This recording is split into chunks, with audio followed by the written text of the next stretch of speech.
Hello বন্ধুরা, তো চলে এসেছি নতুন একটা ভিডিও নিয়ে, মুভি রিভিউ বস চ্যানেলে। তো আজকে একটা বাংলা ওয়েব সিরিজ যেটা অ্যাডার টাইমসে রিলিজ হয়েছে এবং যেটা স্বস্তিকা দত্ত, গৌরব এবং হচ্ছে অনিন্দ অভিনীত ওয়েব সিরিজ। সেটা হচ্ছে খুঁজেছিল তোকে রাখবে রাতে, যেটা হচ্ছে সপ্তাহ দিন আগে বেরিয়েছিল। তো প্রচুর সিনেমা এবং ব্যস্ততার মধ্যে দিয়ে আমি এই মানে ওয়েব সিরিজটা রিভিউ করতে পারিনি। তো এই ওয়েব সিরিজটা রিভিউটা এবং আমার ওয়েব সিরিজটা সত্যি কথা বলতে কি খুব মানে এক কথা যদি কেউ বলে থাকে আমি বলবো ওয়ান টাইম না, আমি বলবো যে ওয়ান টাইমের থেকেও আমার মানে বেটার লেগেছে। এবং আড্ডা টাইমসে হচ্ছে এরকম অ্যাটেম্প করা এবং এগুলো খুব ভালো মানে ইউনিক একটা ওয়েব সিরিজ লেগেছে। যদিও ইউনিক না, ডেফিনেটলি এর কনসেপ্টটা হচ্ছে মানে সত্যি তো কনসেপ্টটা হচ্ছে অলরেডি আলফ্রেড হিচকক থেকে হচ্ছে নিয়েছে এবং অলরেডি হিচকক থেকে মানে অ্যালফ্রেড হিচকক থেকে নিয়েছে, অলরেডি ইন্সপায়ার্ড। এবং অলরেডি এটা একটা উপরে হিন্দি বেস করে একটা মুভি বেরিয়েছে, যেটা হচ্ছে হামরাজ, যেটা হচ্ছে অক্ষয় খান্নার একটা মুভি। এবং এই ওয়েব সিরিজটার আগে আমি স্টোরিটা বলবো, তো কিরকম লেগেছে আমি বলবো যে অ্যাটলিস্ট একবার দেখে এসো, পারলে ভালো লাগবে। যদি আড্ডা টাইমসে যদি তোমার সাবস্ক্রিপশন থাকে তা দেখে এসো, এটুকুই বলবো। এবারে বলছি স্টোরিটা কী হবে হলো। স্টোরিটা অ্যাকচুয়ালি বেসিক্যালি দুটো টাইম লাইনে হবে। স্টোরি তো ফার্স্টে যে টাইম লাইনটা হবে সেটা হচ্ছে স্বস্তিকা হচ্ছে একটা ক্যাফেতে যাবে এবং ক্যাফেতে গিয়ে হচ্ছে আহ, মানে কফি নেবে এবং সেখানে হচ্ছে অনিন্দের সাথে পরিচয় হয় এবং অনিন্দ হচ্ছে তার ছবি আঁকে এবং সেটা সে বুঝতে পারে এবং সে সেখানে যায় এবং সে বলে যে আমার পারমিশন ছাড়া ছবি এঁকো না। তখন সে বলে এটা আমার প্যাশন এবং আমার বাবা এরকম অনেক ছবি আঁকতো। তো সে তখন সে বলে যে আমার একটা মানে আমি একটা মানে গ্যালারি আছে আমার, তো সেখানে হচ্ছে এক্সিবিশন হয়, তো তুমি তার অ্যাড্রেসটা দিয়েছে। তো সেখানে হচ্ছে ডেফিনেটলি স্বস্তিকা যাবে। আহ, স্বস্তিকা ওইখানে যাবে আর্ট গ্যালারিতে গিয়ে দেখবে যে ওটা আর্ট গ্যালারি নয়, এটা অ্যাকচুয়ালি তার পার্সোনাল ঘর। এবং সেখানে হচ্ছে তাদের মধ্যে এবং সেখানে সে প্রেমে ফেলার চেষ্টা করবে অনিন্দ এবং আলটিমেটলি হচ্ছে মানে আলটিমেটলি প্রেমে ফেলে দেবে। এবং এবং তারপরে হচ্ছে তারপর তারা হচ্ছে যখন প্রেম করা শুরু করে তখন তারা এবং তখন হচ্ছে স্বস্তিকা বলে যে আমি বিবাহিত। এবং অপোজিট হচ্ছে গৌরব হচ্ছে অলরেডি স্টক মার্কেটে জব করতো, স্টক মার্কেটে প্রচণ্ড লস খাওয়ার পর প্রচুর ধার দেনা হয়ে গিয়েছিল।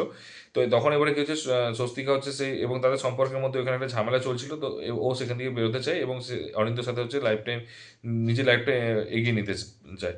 এবং নেক্সট যেটা ওটা করতে চাই। এবং এটা হচ্ছে আরেকটা টাইম লাইনে হচ্ছে, সেটা হচ্ছে অটোমেটিক্যালি হচ্ছে গৌরব জানতে পেরে যাবে যে তার প্রেমের হচ্ছে তার বউয়ের হচ্ছে অ্যাফেয়ার্সের ব্যাপারে এবং সে অনিন্দের সাথে দেখা করে এবং অনিন্দের সাথে দেখা করে তারপর তারা ডিল করে যে ইয়েকে স্বস্তিকাকে মারবে এবং সে স্বস্তিকাকে মারার প্ল্যান করবে এবং তারপর মারবেও। এবং মেরে দেওয়ার পর তারপর হচ্ছে গৌরব হচ্ছে পুলিশের কাছে ডায়েরি করবে এবং তারপর হচ্ছে পুলিশ হচ্ছে সেটাকে মানে পুলিশ হচ্ছে আহ, খুনের পেছনে হচ্ছে ইনভেস্টিগেশন করবে এবং ইনভেস্টিগেশন করার সময় হচ্ছে স্বস্তিকা হচ্ছে ভূত রূপে হচ্ছে গৌরব এবং অনিন্দ দুজনকে ভয় দেখাবে। তো সেটা একটা ব্যাপার আছে। তো এরপর হচ্ছে আস্তে ইনভেস্টিগেশন করবে এবং ইনভেস্টিগেশন করতে করতে মানে জানতে পারবে কে আসল খুনি। তো সেটা যদি জানতে চাও তুমি তাহলে ওয়েব সিরিজটা দেখতে হবে এবং কে আসল খুনি এবং কেন মেরেছিল সেইগুলো হচ্ছে ডেফিনেটলি জানবে। এবং পজিটিভ দিক হচ্ছে এই ওয়েব সিরিজটা সবচেয়ে ভালো লেগেছে সেটা হচ্ছে এর ক্লাইম্যাক্স। ক্লাইম্যাক্সটা হচ্ছে অনেক বড় এবং খুব সুন্দর এবং ক্লাইম্যাক্সটা ডিজাইন করেছে এবং দারুণ আনএক্সপেক্টেড ক্লাইম্যাক্স, প্রেডিক্ট করতে পারা যাবে না। এবং তারপরে হচ্ছে তারপরে সেকেন্ড যেটা হচ্ছে সেটা হচ্ছে অ্যাক্টিং। অ্যাক্টিং হচ্ছে গৌরব অ্যাক্টিং ভালো লেগেছে। অনিন্দর অ্যাক্টিং দুর্ধর্ষ অ্যাক্টিং, কারণ ওরও কিন্তু দুটো ফেজে অ্যাক্টিং রয়েছে। একটা ফেজে হচ্ছে ও সাইকো একটা দেখিয়েছে, আর একটা ফেজে কিন্তু ও প্রপার হচ্ছে মানে একটা পার্সন, ঠিক আছে। তো সেকেন্ড ওটা একটা খুব ভালো একটা অ্যাক্টিং, ওর অ্যাক্টিংটা সবচেয়ে ভালো লেগেছে। এবং স্বস্তিকা অ্যাক্টিংটাও কিন্তু খারাপ লাগেনি, স্বস্তিকা অ্যাক্টিংটাও কিন্তু যথেষ্ট ভালো লেগেছে। এবং ওর যেহেতু মানে ও যেহেতু ভূতের রোল, যেটা যেহেতু ওই রোলটা করছে, যেহেতু ভূতের রোল হোক বা নর্মাল রোল হোক, এবং ওকে কিন্তু খুব ভালো লেগেছে। এবং তারপরে হচ্ছে পুলিশদের যে ক্যারেক্টারগুলো করেছে তারাও কিন্তু খারাপ লাগেনি। সেখানে হচ্ছে বিজিএমটা কিন্তু এটা একটা আলাদা লেভেলের ক্রেজ তুলেছে, কারণ বিজিএমটা একটা সব প্রত্যেকটা মুভমেন্টে, প্রত্যেকটা সিনে, প্রত্যেকটা ফ্রেমে কিন্তু একটা করে নতুন করে অ্যাড অন দিয়ে দিচ্ছিল, যেটা কিন্তু সবচেয়ে ভালো লেগেছে আমার।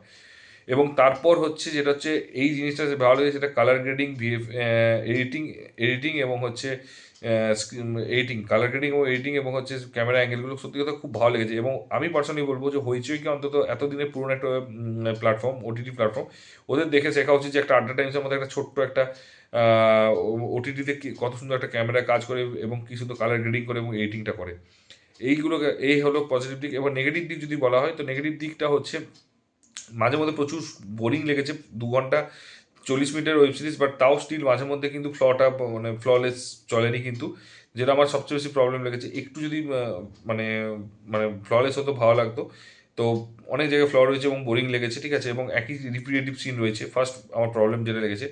সেকেন্ড যেটা আমার প্রবলেমটা লেগেছে সেটা হচ্ছে যে আহ, আমার পার্সোনালি মনে হয়েছে যে ক্লাইম্যাক্সটা মানে ডেফিনেটলি ভালো, বাট ক্লাইম্যাক্সটা যেটা দেখিয়েছে সেটা কিন্তু অ্যাকচুয়ালি ভুল ক্লাইম্যাক্স, মানে অ্যাকচুয়ালি মানে সমাজের বিরুদ্ধে গিয়ে ক্লাইম্যাক্সটা দেখিয়েছে, যেটা আমার একদম অ্যাকচুয়ালি পছন্দ নয়। কারণ তুমি যদি একটা জিনিস ক্লাইম্যাক্স দেখাও, সেটা যদি একটা ইম্পসিবল একটা ক্লাইম্যাক্স এবং তুমি ভুলটাকে সাপোর্ট করো, মানে ধরো আমি একটা ক্লাইম্যাক্সে তুমি জানো 2+2 মানে 4, এবং ক্লাইম্যাক্সে তোমাকে দেখাচ্ছ 2+2=5, যেটা কোনোদিনই অ্যাকচুয়ালি পসিবল না, সেই জিনিসটা ক্লাইম্যাক্সে দেখানো, যেটা আমার খুব খারাপ লেগেছে।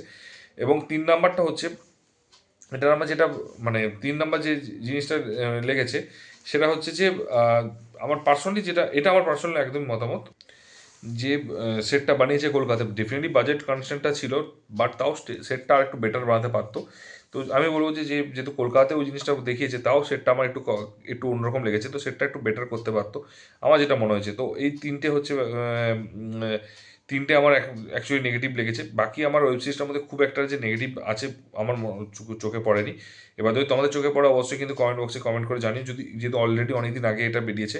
আর যদি এখনো পর্যন্ত দেখে না থাকো, কাইন্ডলি গিয়ে দেখে এসো, যদি সাবস্ক্রিপশন থাকে আড্ডা টাইমসে, তাহলে অবশ্যই কিন্তু দেখে এসো, সত্যি ভালো লাগবে। ওয়ান টাইম ওয়াচেবল তো অ্যাটলিস্ট আমি বলতে পারি। আর যদি ভিডিওটা ভালো লেগে থাকে তাহলে অবশ্যই বন্ধুদের মধ্যে শেয়ার করে দিও এবং বলো যে একসাথে সবাই মিলে দেখবে, এটা কিন্তু একসাথে দেখতেও ভালো লাগবে।